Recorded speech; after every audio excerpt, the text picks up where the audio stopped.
Évangile de Jésus-Christ, selon saint Jean 6, 22-29. Jésus avait rassasié 5000 hommes, et ses disciples l'avaient vu marcher sur la mer. Le lendemain, la foule qui était restée de l'autre côté du lac remarqua qu'il n'y avait là qu'une seule barque. Tous savaient que Jésus n'était pas parti avec ses disciples et qu'ils avaient embarqué sans lui.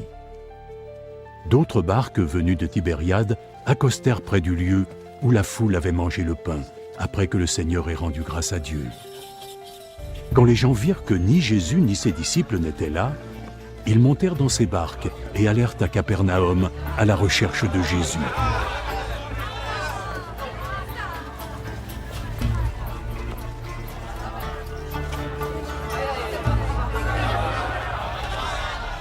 Ils le trouvèrent enfin de l'autre côté du lac et lui demandèrent « Maître, quand es-tu arrivé ici ?»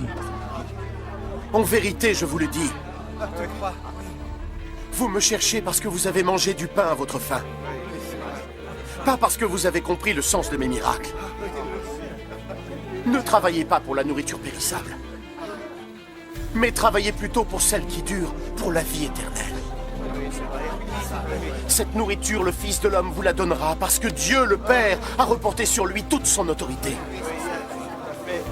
Dis-nous, que devons-nous faire alors pour faire ce que Dieu attend de nous? Ce que Dieu attend de vous, c'est que vous croyiez en celui qu'il a envoyé. Acclamons la parole de Dieu.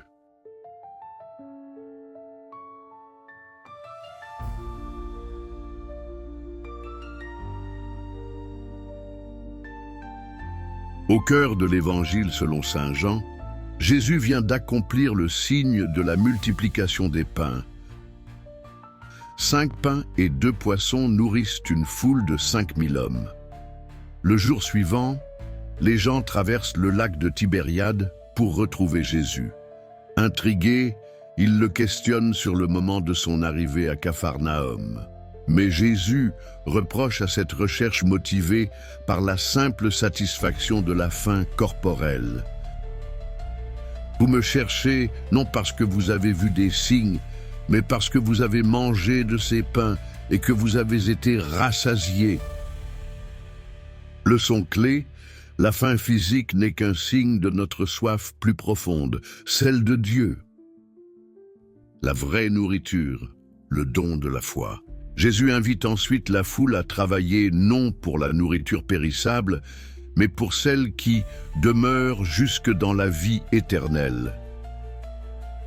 Il révèle que cette nourriture, c'est lui-même, celle que vous donnera le Fils de l'homme, lui que le Père a marqué de son sceau.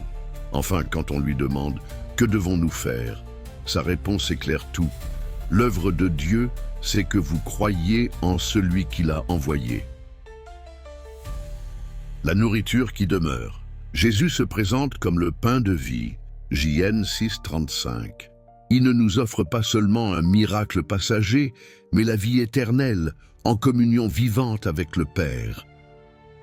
Croire est un engagement actif, pas un simple assentiment intellectuel.